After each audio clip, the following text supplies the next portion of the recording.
Welcome to the Exam Room Live, brought to you by the Physicians Committee. Hi, I am the weight loss champion, Chuck Carroll, and this is the healthiest half hour anywhere online today, and we appreciate you joining us right here on Facebook and on YouTube. Coming up for the next half hour, well, Dr. Neal Barnard is going to be here answering your questions. All things related to diet and health and nutrition, they are on the table, my friend. We are going to help you take charge of your health as we begin 2021. So what is on your mind? We're going to be exploring myths and dishing facts and getting you all set to take charge of your health. And already so many great questions coming in for the doctor's mailbag. People wondering about, can a plant-based diet help or even prevent arthritis? And other people are wondering about eating whole fruit versus the nutrition you get when you blend it in a smoothie. Is there a difference there? And oil, should that be included as part of a healthy diet? Dr. Barnard is going to be diving into that as well, plus so much more. So if you want to get in on the fun, all you need to do to ask your question is put that in the comments or the chat box. And you can always tweet that to us as well using that hashtag Exam Room Live. Send that over to @PCRM or @ChuckCarrollWLC. But without further ado, let's go ahead and bring in Dr. Neal Barnard and open up that doctor's mailbag. Dr. Barnard, you ready for this? You bet. And Happy New Year, Chuck. Happy New Year, my friend. Happy 2021. I have a feeling it's going to be a fantastic year. It's going to be an interesting year, that's for sure. No doubt. All right, here we go. First question comes to us from Risto on YouTube. He writes that my father has rheumatoid arthritis. He's 31 years old, Risto is, and completely plant-based, is eating a very low-fat diet. But he wants to know, what can I do to prevent arthritis? Okay, well, first of all, I'm sorry to hear that your father is dealing with rheumatoid arthritis, but you're right to be attentive to it and to look to the role of diet. And let me suggest a couple things that you might want to also bring to your father's attention because they might help him. We've been looking at arthritis for a long time, and many other research teams have as well. For people who don't know what we're talking about, rheumatoid arthritis is an autoimmune condition. In other words, it's not just that your joints are dealing with the wear and tear of day-to-day activity. Something is attacking them. And if you looked into the joint, what you discover is that the synovial membrane that lines that joint is inflamed, it's ugly looking, it's being attacked, and that attack is coming from antibodies. Your white blood cells are making these antibodies, proteins, that are supposed to attack viruses, but they're attacking you, your own tissues. And there are many other autoimmune conditions, like certain thyroid diseases are autoimmune, Sjogren's disease, asthma, there's lots of them. But rheumatoid arthritis is kind of the granddaddy of all of them, where nutrition has come in. And researchers over many years have discovered a number of things. That getting away from animal products helps a lot. So you've taken that step already. Why should that help? Because there's no dairy in your diet. That means there's no dairy proteins to trigger an antibody reaction. There's no meat in your diet. There's no eggs. So that means there are no meat or egg proteins to trigger antibodies either. And if your father made the same changes you have made, it is possible that his arthritis could improve or even go away. So that's thing one. And I would encourage anybody who's got rheumatoid arthritis to go on a vegan diet. Some people need to go a little further. There are certain triggers within the plant community where you need to exclude certain things too. So there are about 12 foods that are commonly cited as triggers, and let me give you the whole list from top to bottom. Some are animal derived, some are plant derived. Dairy products, number one. Chocolate, eggs, citrus fruits, meat products, wheat products, nuts of all types, particularly tree nuts and also peanuts, tomatoes, onions, corn, apples, bananas. Now, some of these foods, as you'll say, they're totally healthy. What's wrong with an apple? Nothing. But if you are allergic to strawberries, you can't have strawberries. And if apples or bananas cause your joints to flare up, then you're going to want to skip that. And that can happen with people. So the way you sort this out, take 4 weeks, go on a totally vegan diet. You're already there. If you've still got symptoms, then do an elimination diet where you take all those foods out that I just mentioned, take them all out of your diet, put them back in one at a time every 2 days or so. And so the first reintroduction will be at the bottom of the list, bananas. Have 4 bananas today and 4 more tomorrow. And if your joints don't react to it, bananas are not your trigger and you keep them. Then go into apples, have lots of apples today and tomorrow. And then if your joints don't react to that, you keep them too. And then you go to the next one, which is say corn, have a lot of corn for 2 days. And if your joints flare up, stop eating corn and don't reintroduce it. You work your way back up the list and you just see what your triggers are. I've summarized this in a book I wrote called The Cheese Trap, because you guessed it, cheese, dairy proteins, big arthritis trigger. Next question. This is a popular one, Dr. Barnard. We've gotten this from a lot of people. This is from a viewer on Instagram. They want to know, what is the difference between consuming fruits and vegetables as a whole food versus consuming them in a smoothie? Most people are going to say, first of all, great question. And if you're having a vegan smoothie, it beats the heck out of bacon and eggs, so that's great. But what most people think of is if it's a smoothie, you're grinding up the vegetables. As opposed to having them be more whole. To tell you the truth, I don't really think that matters so much, because you're going to grind them up when you chew them, even if they start whole. I'm going to guess that the biggest issue for you might be what you add to them. So if the vegetables are going into a smoothie, that's mostly water and other healthy vegetables and fruits, that's fine. If you're adding a milk product or dairy yogurt, you're going to have whatever the effects are from the dairy added to it. If you, instead of a dairy yogurt, you're adding a soy yogurt, well, that would obviously be a better choice, or almond milk or oat milk, or you name it. So the additives probably matter more. Question. This is another popular one. This one comes to us from Catherine on Instagram. She says that I keep hearing that oil is part of a healthy diet, but is it really all that healthy? What do you say? Yeah, you do need oil in your diet. You need a tiny amount there. This will not be on the test, but there is a natural plant oil called alpha-linolenic acid. There's a second one called linoleic acid. And every medical student studies them because you need a tiny bit of them for good health. And they're in a lot of foods. And that's kind of the key. They're in the foods already. So if you send some broccoli to a lab, they'll tell you it's got the alpha-linolenic in it, alpha-linolenic acid, which happens to be an omega-3. And from that, your body can make the other omega-3s. And it's got some linoleic, which is an omega-6, and your body can make the other. So you're fine. The key here that I'm getting at is you don't have to add oils. The oils are naturally in the foods. When you start adding oils, that's when the calories start to add up. 9 calories in every gram of oil compared to only 4 calories in every gram of carbohydrate. And where things get really bad is if it's an animal-derived fat. Yeah, lard is not vitamin L. This holds true for olive oil and coconut oil. I know that you and I in the past have spoken about the differences between those two. Well, yeah, and they do differ. One of the things to look at with oils, and let's say you're buying a commercial product. You went to the store, you got a vegan lasagna, and you're wondering how healthy is it, how unhealthy is it? Well, if it's vegan, it's got a huge advantage. There is no animal product in it. So there's no cholesterol, there's no animal fat. Great. If they tried to create the mouthfeel for that frozen lasagna dish using coconut oil and palm oil are really pretty much exceptions in the plant world in that they're pretty high in saturated fat. They're not as bad as butter, but they're going to tend to raise your cholesterol level compared with something like olive oil, which is much lower in saturated fat, and things like corn oil or safflower oil lower still.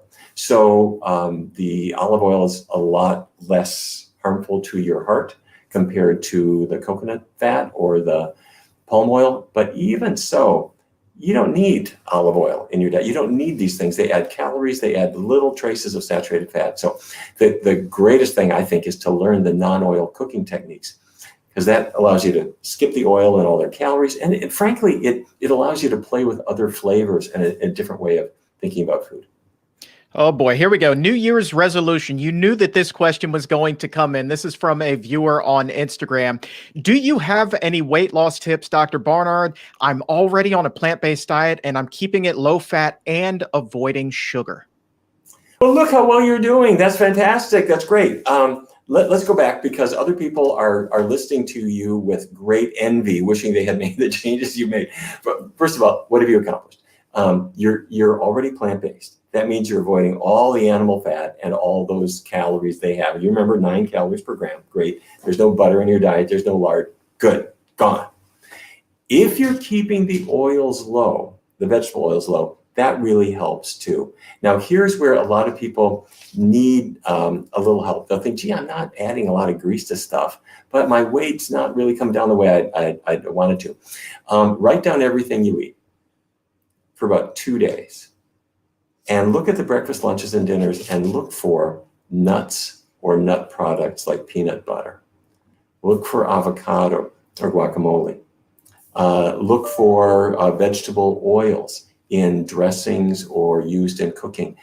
And the reason you're looking for those is that's where the calories really get packed in. So do a search and destroy, get those things out of your diet. Now you might say, well, wait a minute, I don't want to go for the rest of my life without eating peanut butter. Fair enough. But for now, if you're trying to accelerate your weight loss, set the nuts, the nut products, the avocados, and the added oils aside. See how you do. For most people 99.9% of people, that is all you need to do, and your weight's going to come down really well. Avoiding sugar, fair enough, but you're going to be a little disappointed if you hope that just avoiding sugar is going to make a big difference, because even though sugar's got a bad name, it doesn't have that many calories. It's got 4 calories in a gram, so it's not like such a big deal unless you're eating a huge amount of it. Not that it's not health food, but it's not hugely calorie packed. The last thing, just to mention, a lot of people discover that when they bring a lot more raw foods in their diet, I'm thinking things like, especially lots of fruits and salads and so forth, they discover that their weight loss accelerates. I'm not 100% sure why that is, but I suspect it is because, first of all, there's basically no fat in those foods. There's a lot of fiber that fills you up, and it requires a little more processing from your body to make it work. Adding exercise, of course, is really important, but exercise alone tends not to cause massive weight loss, only because it also stimulates your appetite, so you eat more calories when you're done exercising. But nonetheless, it's a good addition too. So good luck. Great follow-up question here from Shashir, who has begun eating a plant-based diet and already lost 10 pounds, says that they've seen improvements in their cholesterol and their blood pressure, but their fasting sugar has not dropped. It ranges from 140 to 150. Is there anything that Shashir can do to improve that blood sugar? Okay, so your blood sugar in the morning before you eat anything is still a little bit high. You've already done the most important thing of all, is that you're avoiding the animal products. And I hope you're keeping the oils really low too. And the reason is, as we've talked about sometimes on this program, is what's maintaining that high blood sugar is something called insulin resistance. Your pancreas knows that you've eaten some sugar because it's monitoring your blood sugar. It's like the world's greatest medical laboratory. Your pancreas, which is right behind your belly button, is sampling your blood saying, wow, your sugar's kind of high. So it makes insulin. And the insulin goes to the muscle cells and the liver cells, and it then brings the sugar from the blood into those cells. But if in you that's not happening, then that is very likely a condition called insulin resistance. And what causes that? What causes that is the buildup of fat particles inside the muscle cells and inside the liver cells. And you are now starting the world's greatest diet for getting rid of that. If there's no animal products in your diet, there's no animal fat. And if you keep the oils really low, in exactly the way that we've been talking about since the top of the hour, what you'll discover is that over time, the fats that are in your muscle and liver cells will start to dissipate. Your insulin resistance will start to go away. And what you will see is the numbers on your blood test start to gradually come down. Now, if you are being treated for diabetes by your doctor with medications, talk with your doctor or a caregiver. Make sure that he or she knows that you are making these changes because your doctor needs to back you off your drugs. It sounds like you may not be on medication, but if you are, or frankly, even if you're not, let your caregiver know that you're making this diet change so that the caregiver can monitor you and can adjust your medications as appropriate. It's not that the diet changes are dangerous, they're not, but medications become dangerous if you are taking them like you were before, but now your body is much healthier and can't quite handle those powerful medications anymore. Elvis checking in at 12:15, all shook up looking for the Heart Health Hotel, wants to know which plant foods work well to fight inflammation. Oh, what a great question. Let's go back to where we started with the question about rheumatoid arthritis. There are certain ones that cause inflammation, and we want to get rid of those. That's the animal products, mainly. Dairy is like at the top of the list there. And by the way, the reason we can say this with some confidence is that we measure something called C-reactive protein, or CRP. And when people get away from animal products, their CRP values, which are an indicator of inflammation, improve, and they improve fast. So if you're avoiding those things, great. If you're not avoiding them, you can't just be adding anti-inflammatory foods. You need to get away from the pro-inflammatory foods. Those are animal products. Okay, so what can I add to help me fight inflammation? Vegetables is in as natural a state as possible. So this is not the time to add Velveeta to your green beans. Vegetables are a good, healthy anti-inflammatory food. The fruits are as well. The legumes and the grains are a helpful part that round out the diet, but make your diet as vegetable and fruit heavy as you can.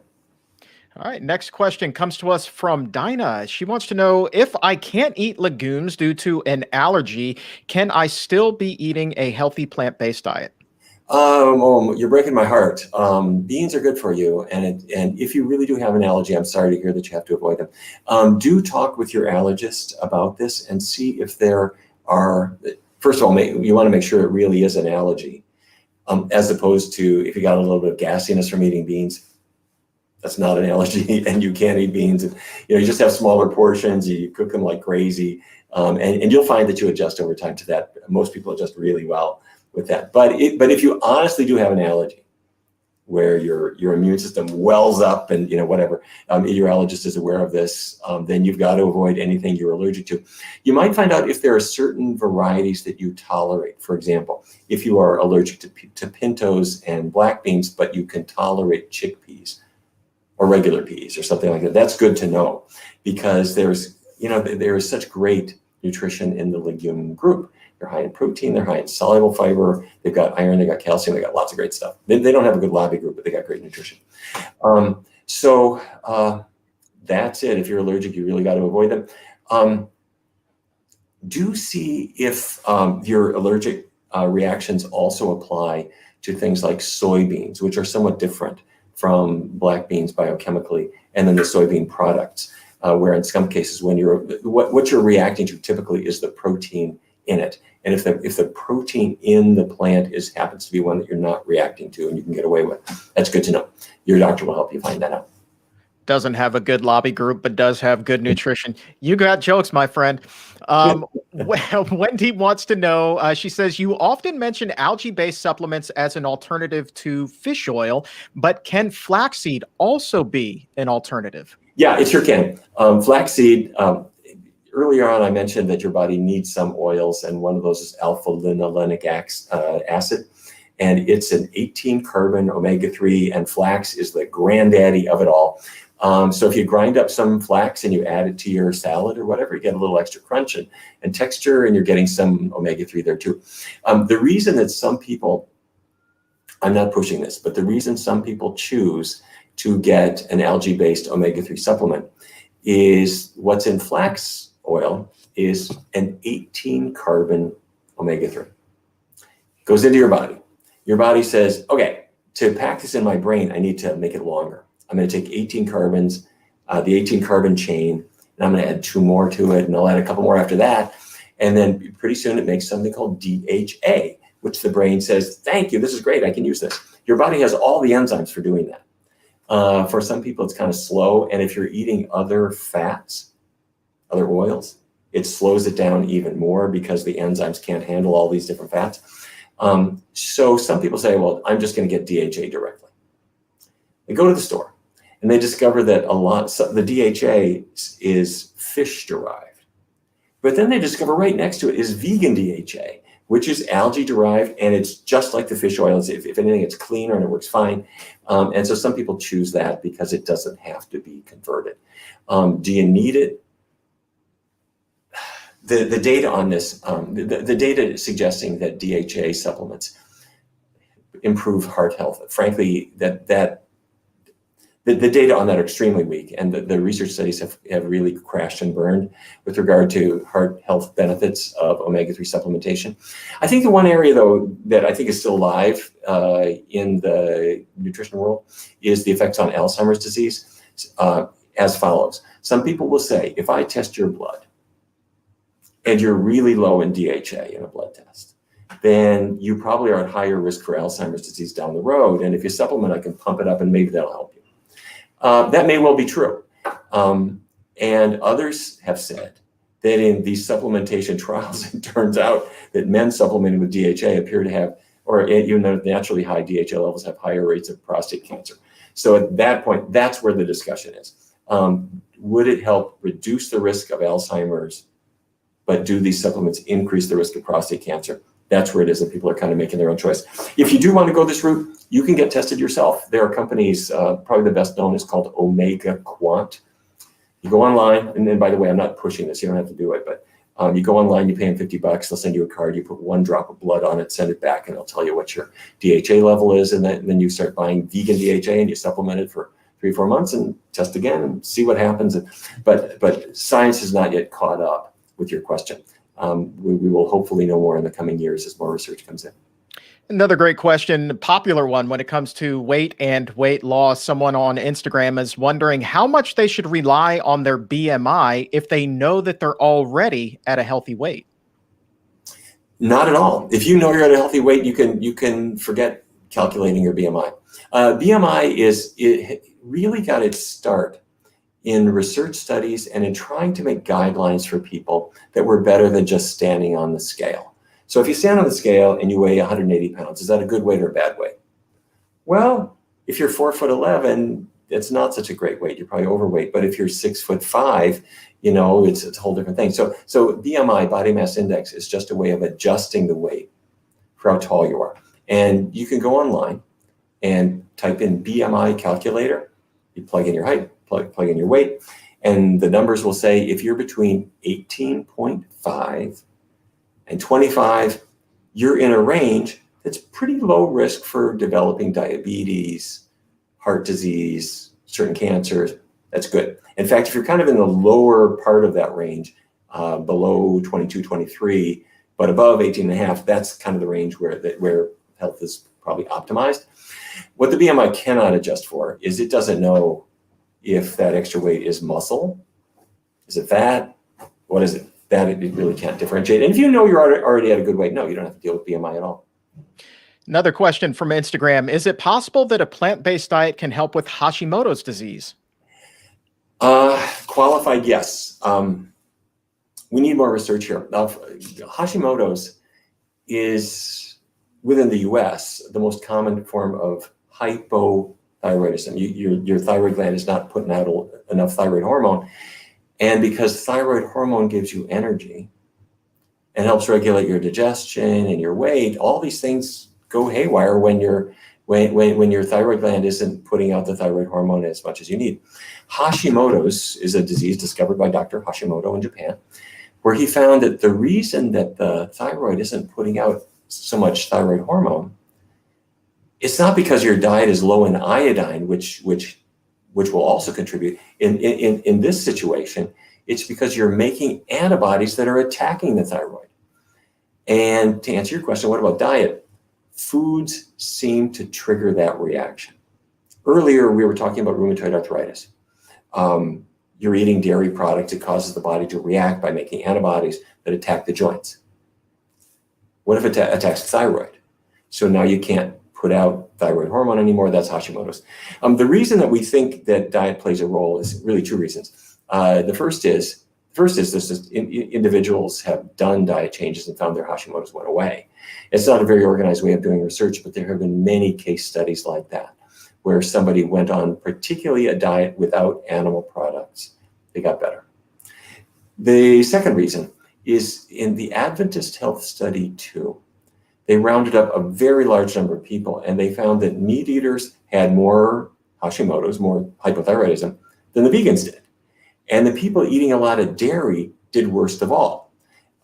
So there's no reason not to do a healthy, low-fat, plant-based diet. And if you have Hashimoto's, let your endocrinologist know you're making a diet change and see how you do. And your doctor can monitor you and can discontinue your Synthroid or whatever medication you're using if and when it's appropriate to do so. See if we can slide a couple of more in before we run out of time here. This is a great question. So often somebody in the family goes first with the plant-based diet, and then they wonder, how can I talk to my family about it without coming across as preachy? Specifically, this person wants to know, how can they talk to their family about processed meat being carcinogenic? Oh, I feel your pain. The problem is you're not talking about logic anymore. There is no logic in slaughtering a pig and frying up its muscle tissue and eating it. This is all just culture and almost sort of like an addictive quality of things that we grew up with. And so when you talk to your family members about it, they are no longer plugging in the gray matter when they're responding to you. What they're doing is their stomach is giving you all the rationalizations for why they want to keep eating bacon and sausage and ham and so forth. But nonetheless, you can try logic, and I would suggest a couple of things. First of all, regarding the effects of processed meats, it's beyond question. We are as sure that processed meats cause colorectal cancer as we are that tobacco causes lung cancer. There is no question about it. And every serving that you have will increase your risk by 15, 16, 17, 18%, something like that, if it's part of your daily diet. So that means if you've got a serving of bacon for breakfast and a hot dog for lunch, or 2 hot dogs for lunch, you just multiply it out. Your risk is going up. And doctors are nervous about this because bacon is a fad, especially among young people, and colorectal cancer rates are going up. The same foods increase the risk of breast cancer and many other forms of cancer. You want them out of your diet completely. The other thing, though, it's good to share this information. The other thing, though, I think it's also good to just try the alternatives, because the veggie sausages are really getting pretty good. The veggie bacons are still kind of a loose interpretation of the original, but when people have had them, they discover they kind of like them.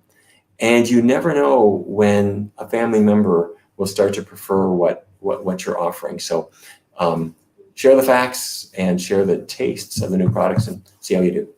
And it seems like Miss Brown is just beginning her plant-based journey here. She wants to know, is vegan butter okay, or should that be limited?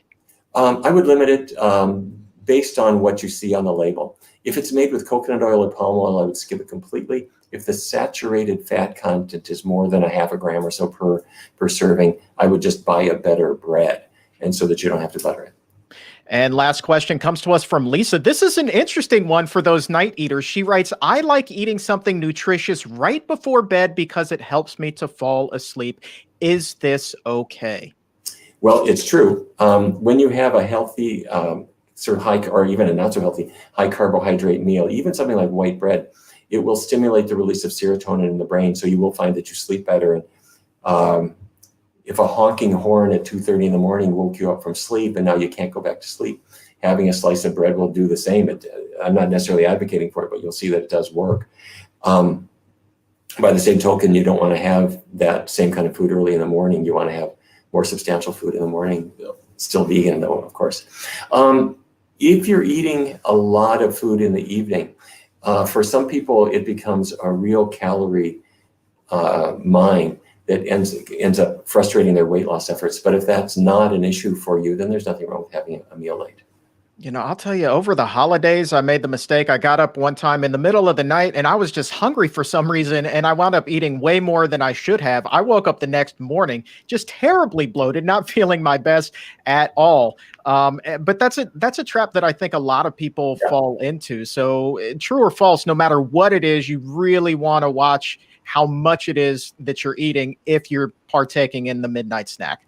It's great to get in the groove of having your dinner at dinner time and kind of forgetting about food after that. For many people, their refrigerator becomes sort of your constant companion starting about 8:30 until you finally knock off at 11:30. And if you're in that kind of rut, you might see if you can get into a healthier groove of just like saying it's closed for now and we'll think about this again the next day.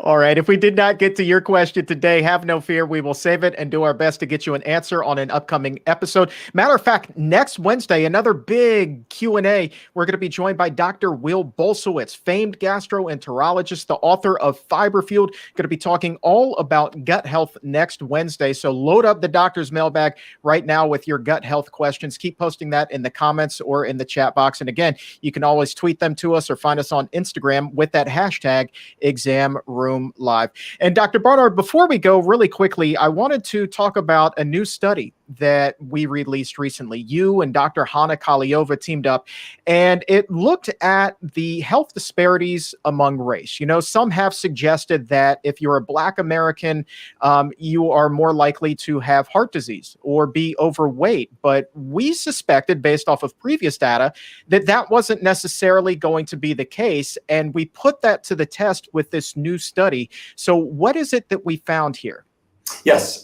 When people follow a healthy, low-fat, plant-based diet and you break it down by race, what you see is that a person who is Black or a person who is white or a person who's from other races, they get this effectively the same benefit. Skin color doesn't have anything to do with whether you're going to benefit from a plant-based diet. And when I say benefit, I mean, let's say you're looking for weight loss. Let's say you're looking for getting your cholesterol down. Let's say you're looking for getting your blood pressure down or your diabetes under better control. Race doesn't seem to influence it at all. Everybody seems to get the same kind of benefit regardless of race. So the idea of a certain vulnerability based on race has really got to be set aside. There are disparities. Those disparities are related to economic factors. Access to care, access to healthy food, other things, even personal choices, all these things enter in. But the idea that somebody is vulnerable based on their race has to be set aside. Yeah, and if you look at going to what it was you were talking about, the socioeconomic and systemic factors, you look at those, and then you look at the data that has been released right here in Washington, D.C. By the Department of Health here, and you look at how it's broken up by the various wards. There are 8 wards in Washington, D.C., and then if you look at the least privileged, the lowest income wards, you see the higher rates of obesity, the higher rates of overweight, diabetes, cancer. It's really just, it's staggering how much of a disparity there actually is here. Racial disparities are a real thing, and I don't mean to say that they're not, but there was a really important study in the New England Journal looking at COVID, and you could apply this to diabetes and many other things. And what they found is that in this study was in Louisiana, but it's also true in DC. In DC, about 46% of the population is Black, but about 75% of the COVID deaths have been among Black Washingtonians. It's just tragic. So why is that? Is there some particular vulnerability based on the color of your skin? The answer is no. The reason is, I'm going to say 2 big chunks of contributors to this. Number one is what I'm going to call structural things, economic things. Who is able to work from home versus who is got to be at work? Who has good access to care versus somebody who may not have the same access to care? What kind of care do you get when you're in the hospital? All of those kinds of things play a role. I'm going to call that structural. What are your living conditions like? What are your transportation conditions like? Like all that's structural and economic. Secondly, the disparities in diabetes, the disparities in obesity drive the disparities in COVID mortality to a degree as well. And what drives that? What drives that is food to a large degree. And food is driven again by availability and by economic factors, and to some extent by personal choices and things like that. But in theory, all of these can be changed and should be changed. And if we have the ability to tackle the structural issues, the economic issues, and if we do tackle those effectively, and we tackle these disparities in diabetes and obesity and so forth by making sure that food is available and promoted and that medical care goes along with it in a good way. If we can create a level playing field, the researchers in Louisiana discovered that not only does, the color of your skin just completely drops out. Blacks have 0 increased risk of COVID related problems compared to whites or any other race. So it's structural issues, it's food issues, and related medical issues, all of which can be dealt with. And so my message as a physician is that that's got to be a fundamental part of our health policy. And this is also something we're going to be talking about in depth at the upcoming International Conference on Nutrition and Medicine. We have Dr. Ebony Price Haywood from Johns Hopkins. She's actually going to be presenting on this very topic, really in depth. And as a matter of fact, registration is now open for this year's ICNM, which is coming up in July. Now through March 1st, there is a very special early bird registration rate for just $299. You can join us for the healthiest 3 days of all of 2021. We are online again this year, and we would love for you to join us. So all you need to do to register is head on over to pcrm.org/ICNM to register. And Dr. Barnard, I know you'll be speaking there. You'll be presenting there as well. It's going to be the coolest conference we have ever had. I have to say, I would rather not have it all be a Zoom conference in a way. I'd rather have us all be together in a room. But Zoom allows us to bring in people we couldn't bring in otherwise. So we've got European, Asian presenters from where they live joining us with Zoom, and participants too. And we also have new culinary tracks, which we haven't had before. We've got 5 of them lined up, and also tracks for newbies. There are a lot of folks who think, I'm kind of new to the world of nutrition, help me out. So we have tracks for them. For doctors who want CME, and nurses and dietitians and physicians assistants, we have got you covered like never before. I think people are going to really, really, really enjoy it. It's July 15th through 17th, and it's going to be just our best conference ever. Absolutely. And I got a sneak peek at some of the, I think that we lost Dr. Barnard here, so I'll just kind of take this home. I got a sneak peek at some of the other presentations that are going to be there. And one of them is contrasting the health risks of vegetarians versus non-vegetarians. So that's one that I'm definitely going to be paying close attention to with this brand new data. So July 15th through 17th, all you need to do right now is head on over to pcrm.org/ICNM to register. And remember, now through March 1st, that special discounted rate of $299, or if you're a student, just $175. And if you're a medical professional, continuing education credits are in fact available. But for now, there is no more time available. So I want to say thank you one more time to Dr. Barnard for answering so many of your questions here on the show today. And thank you, exam roomies, for flooding the mailbag for us today. So many great questions came in. So thank you guys so very much for listening and watching and learning along with us. Thank you so very much. And also a big thank you to the crew behind the scenes that makes the magic happen. And for everyone here at the Physicians Committee, I am the weight loss champion, Chuck Carroll. Talk to you again on Friday. But until then, stay safe, take a stand, and keep it planned.